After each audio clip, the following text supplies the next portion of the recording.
नमस्कार दर्शकों, पंडित ज्योतिष चैनल में आप सभी का हार्दिक स्वागत है। आज मैं आपको सर्वपितृ अमावस्या पर बताऊंगा कैसे पूजा विधि पूरी, कैसे तर्पण करना है, कैसे पूजा करनी है, कैसे श्राद्ध कंप्लीट करना है, कैसे तर्पणागत पूरा संपूर्ण करना है, कैसे सर्वपितरों को तर्पण देना है, कैसे पूजा पाठ करनी है। वीडियो पूरा अंत तक देखिए एवं वीडियो देखने से पहले आप हमारे चैनल को सब्सक्राइब कीजिए, वीडियो लाइक कीजिए। व्हाट्सएप, फेसबुक, इंस्टाग्राम एवं सभी प्रकार की सोशल नेटवर्किंग साइट्स पर हमारे वीडियो को अधिक से अधिक शेयर भी कीजिए और साथ ही सब्सक्राइब बटन के बराबर में जो बेल आइकन है उसको दबाकर ऑल नोटिफिकेशंस को ऑन कर लीजिए, जिससे कि सनातन धर्म से संबंधित सभी प्रकार की जानकारी एवं वीडियो आपको मुफ्त में एवं समय से प्राप्त हो सके। दर्शकों, आने वाले 2 अक्टूबर को पितृपक्ष वाली अमावस्या है। इसको सर्वपितृ अमावस्या भी कहते हैं। तो नाम से ही देखिए, सर्वपितृ यानी इस तिथि को ऐसी विशेषता है कि इस दिन आप अपने सभी पितरों को तृप्त कर सकते हैं। तो आइए जानते हैं पूरा विस्तार से कि इस दिन आपको क्या करना है।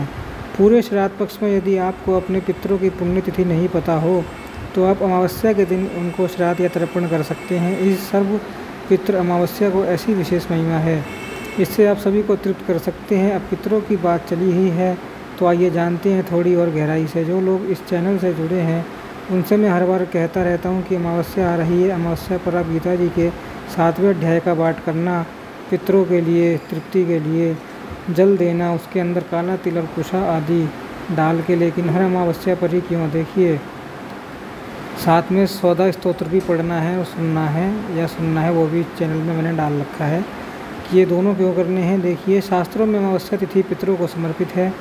महाभारत का ये श्लोक देखिए, इसका अर्थ है कि मनुष्य के 1 मास में यानी 1 महीने में पितरों का 1 दिन और रात होती है, यानी शुक्ल पक्ष उनके लिए कामकाज करने के लिए दिन है और कृष्ण पक्ष उनके विश्राम करने के लिए रात है।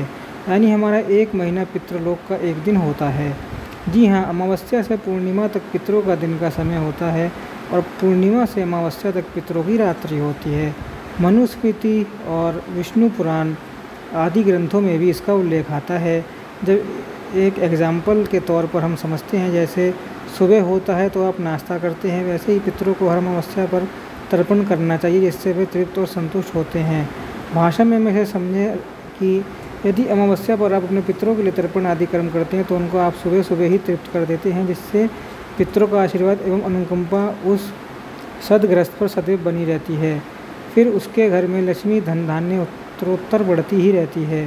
उत्तम संतान उसके कुल में जन्म लेती है। हमारे शास्त्र में तो आज्ञा है कि नित्य तर्पण करना चाहिए, यानी रोज़ तर्पण करना चाहिए। यदि रोज़ तर्पण नहीं कर सकते हो तो बड़ी बड़ी तिथियां आती हैं, जैसे सूर्य ग्रहण, चंद्र ग्रहण, विष्णुपति संक्रांति, बुधवारी, अष्टमी, रविवारी, सप्तमी, मंगलवारी, चतुर्थी, यह सब जो बड़ी बड़ी तिथियां हैं उस पर तर्पण करना चाहिए। यदि इस पर भी आप समय नहीं मिले तो अमावस्या को बिना भूले हुए तर्पण जरूर करें। अमावस्या पर आपको तर्पण जरूर करें, अमावस्या पर तर्पण जरूर करना चाहिए। तर्पण को सरल विधि मैंने इस चैनल पर डाली हुई है और इसका लिंक भी मैं डिस्क्रिप्शन में इस वीडियो को दे दूंगा, सारी आप देख लेना। कितना भी दुखी हो, दरिद्रता से उसे घेर रखा हो, हर जगह से ही निराशा हाथ लगती हो, वह व्यक्ति उस अमावस्या को तर्पण करे। पितरों के लिए गीता जी का 7वां अध्याय और साथ में 14 स्तोत्र का श्रवण भी कर ले, सुन ले इसमें वीडियो के माध्यम से। तो पितरों के लिए निर्मित सब कुछ दान करें, उसकी समस्त परेशानियां दुख चुटकियों में गायब होते हैं। अब आते हैं विशेष क्या करना है सर्वपितृ अमावस्या पर। तो सबसे पहले आप हो सके तो श्राद्ध कीजिए, उस दिन पिंडदान सहित। जी हाँ, श्राद्ध मतलब पिंडदान तर्पण दोनों होता है, दोनों मिलाकर आप करिए। यदि यह आपसे संभव नहीं हो तो तर्पण मैंने बताया है आपको, जिस विधि से सरलता से आप उस प्रकार से भी कर सकते हैं। यदि ब्राह्मण हो उसके आपके पूजन तर्पण में तो बहुत अच्छी बात है। अब मान लीजिए कि आप इतने ज़्यादा व्यस्त हैं कि आप ना श्राद्ध कर पा रहे हैं, ना आपको तर्पण करने का समय है, तो आप इस स्थिति में केवल गाय को हरा चारा खिला सकते हैं और ब्राह्मण और गरीब को कोई दक्षिणा भी नहीं दे सकते। तो हम उसके लिए चैनल के डिस्क्रिप्शन में और कमेंट में यूपीआई लिंक डाल देंगे, वहाँ भी अपनी दक्षिणा ऑनलाइन पेमेंट कर सकते हैं और तभी आपको लाभ मिलेगा। और आप अगर बाहर दान करते हैं तो उस दान के साथ कुछ काला तिल ज़रूर होना चाहिए, तब इसे पितरों तक पहुंचाया जा सकता है। लेकिन यह सबसे लास्ट ऑप्शन है। मैं तो कहूँगा कि सर्वपितृ अमावस्या वर्ष में एक ही बार आती है, तो आप उस दिन भले दुकान काम से छुट्टी ले लें, लेकिन यह वाला दिन आप मत खोना। वैसे भी 2 अक्टूबर को गांधी जयंती है तो आप कर सकते हैं, सरकारी छुट्टी है। लेकिन जो वाले दिन आप मत खोना, साफ पितृ अमावस्या पर जरूर आप तर्पण या श्राद्ध कर लेना। देखिए श्राद्ध करेंगे समय ज़्यादा लगता है, लेकिन जो मैंने तर्पण की विधि बताई है केवल 15 मिनट लगेगा। वह आपको कुतुब काल में करना है। कुतुब काल मैंने आपको बताया था सुबह 11:14 से 12:22 के बीच में होता है। तो इसमें आप यह कर्म जरूर कर लेना। अब देखिए एक बात का जरूर ध्यान रखना, कई लोग बोलेंगे कि हम शाम को कर सकते हैं क्या, तो नहीं। स्कंद पुराण, कर्म पूर्व पुराण, महाभारत, इन सभी शास्त्रों की बात मैं बताता हूँ। सायकाल में श्राद्ध नहीं करना चाहिए। सायकाल का समय राक्षसी बेला नाम से प्रसिद्ध है। देखिए सायकाल तो है ही, इसमें श्राद्ध नहीं किया जाता, लेकिन चतुर्थी को भी श्राद्ध नहीं करना चाहिए। चतुर्दशी अमावस्या के एक दिन पहले आता है, तो इस वर्ष 1 अक्टूबर को है चतुर्थी का श्राद्ध। यदि आप लोग इस दिन श्राद्ध करते हैं तो इसके प्रभाव से आपके घर कुल खानदान में निंदी संतान पैदा होती है। जी हाँ बिल्कुल, विकृत संतान पैदा होती है। इसकी बुद्धि भ्रष्ट होगी, शराब और कबाब में ही लगा रहेगा। तो माता पिता का आदर नहीं करेगा, गुरुजनों का आदर नहीं करेगा, ऐसे संतान उत्पन्न होते हैं। ये शास्त्र की बात मैं बता रहा हूँ, स्कंद पुराण, कूर्म पुराण और महाभारत। परंतु जिसके पितर युद्ध में शस्त्र से मारे गए हों वो चतुर्थी को श्राद्ध करें तो उनकी प्रसन्नता मिलती है। जो चतुर्थी को श्राद्ध करने वाला स्वयं भी युद्ध का भागी होता है, इसलिए चतुर्थी को श्राद्ध नहीं करना चाहिए। अब देखिए मान लीजिए कि मेरे घर में, हमारे घर खानदान का बालक फौज में हो, यदि वह मारा गया हो युद्ध में, तो आप उसके लिए ज़रूर श्राद्ध करिएगा। बाकी अन्य पितरों के लिए आपको नहीं करना। इस बात का आप लोग ध्यान रखिएगा। चतुर्थी को यदि आप तर्पण करते हैं, जैसे हम लोग रोज़ करते हैं ना तर्पण, तो चतुर्थी को यदि आप तर्पण करते हैं तो आप अपने पितरों के लिए ना करें, देवताओं के लिए, दिव्य मनुष्यों के लिए, दिव्य पितरों के लिए एवं आप लोग करिए, लेकिन अपने पितरों के लिए ना करिए। अपने पितरों की जगह पर आप सैनिक के लिए, जो भारत के सैनिक हैं, जो स्वतंत्रता सेनानी रह गए हैं, जिनका अस्त्र शस्त्र से जिनकी मृत्यु हुई है, उनके लिए आप श्राद्ध करें, वह आपकी सेवा हो जाएगी। तो इस बात का आप जरूर ध्यान रखिएगा। चतुर्थी को जिनका श्राद्ध पड़ता है, जिनके घर में वे लोग अमावस्या के दिन श्राद्ध करें, यानी 2 अक्टूबर को आपको श्राद्ध करना है। सरल तर्पण विधि का लिंक मैं डिस्क्रिप्शन में लगा दूंगा। गीता जी के 7वें अध्याय का पाठ भी डिस्क्रिप्शन में लगा दूंगा।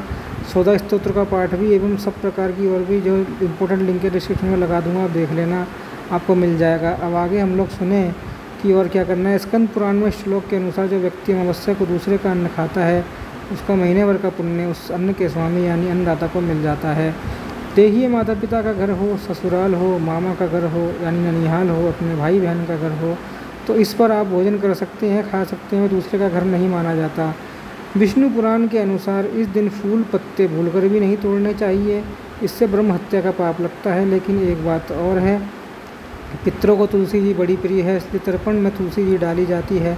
श्राद्ध में तुलसी जी का भरपूर उपयोग किया जाता है। तो आप तुलसी पत्र एक दिन पहले ही तोड़ लेना। वैसे तो शास्त्र में मंगलवार को भी तुलसी तोड़ना मना है, तो जिनको लोग आप मंगलवार को तोड़ सकते हैं अथवा सोमवार को ही आप तोड़ कर रख लेना, कोई बात नहीं है। मंगलवार को भी आप इस कर्म के लिए तोड़ सकते हैं, लेकिन अमावस्या को नहीं तोड़ सकते। इस बात का आप लोग ध्यान रखिएगा।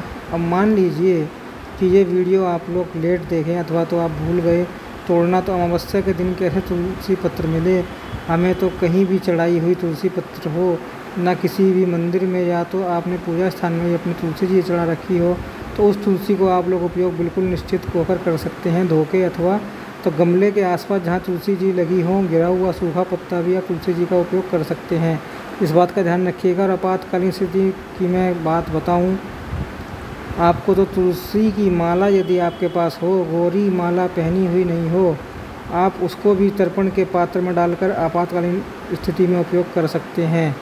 मैं वीडियो इसलिए पहले बना रहा हूँ ताकि आप लोग तैयारी कर लें। अब देखिए इस दिन मैं हर अमावस्या पर आपको हवन करने की विधि भी बताता हूँ, और इस पितृपक्ष वाली अमावस्या पर तो ज़रूर मैं बताऊँगा। और आप लोग करना, सामग्री है काला तिल, जौ, चावल, गाय का घी, चंदन पाउडर, गूगल, गुड़, देसी कपूर, गोबर का कंडा। यह गोबर का कंडा केवल आपको हवन जलाने के लिए, बाकी सब सामग्री आप एक में मिक्स कर देना।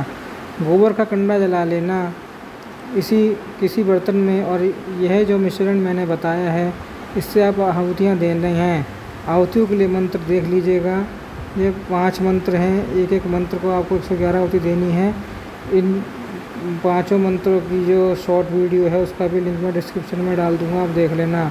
तो कैसे देंगे? ओम कुल देवताभ्यो नमः स्वाहा, ओम कुल देवताभ्यो नमः स्वाहा, ओम कुल देवताभ्यो नमः स्वाहा। इस प्रकार से पहला मंत्र 11 बार बोलकर आहुति दें। ऐसे ही 5 मंत्रों को 11 111 बार बोलकर आपको आहुति देनी है। बिल्कुल नहीं भूलना आपको, इससे कुल देवता, स्थान देवता, ग्राम देवता सभी आपसे प्रसन्न रहेंगे और आपके घर में सहज ही खुशहाली बनी रहेगी। धन दाने से आप फलित होंगे। और फिर से कहूँगा, तिथि को आप भूलना मत, जोड़ देकर कह रहा हूँ, इसको आप मत भूलना, ज़रूर इसका पूरा उपयोग करना। यह वीडियो चाहिए तो फिर से एक बार आप देख लेना और औरों को भी शेयर करना ताकि दूसरे लोग भी इसका लाभ ले सकें। तिथि त्योहारों की जानकारी के लिए हमसे जुड़े रहिए और दोबारा मिलना हो तो चैनल सब्सक्राइब कीजिए, वीडियो लाइक कीजिए, व्हाट्सएप, फेसबुक, इंस्टाग्राम एवं सभी प्रकार की सोशल नेटवर्किंग साइट्स पर हमारे वीडियो को देख शेयर भी कीजिए और सब प्रकार से हमें सपोर्ट कीजिए। ओम नमो नारायणाय, ओम नमो भगवते वासुदेवाय।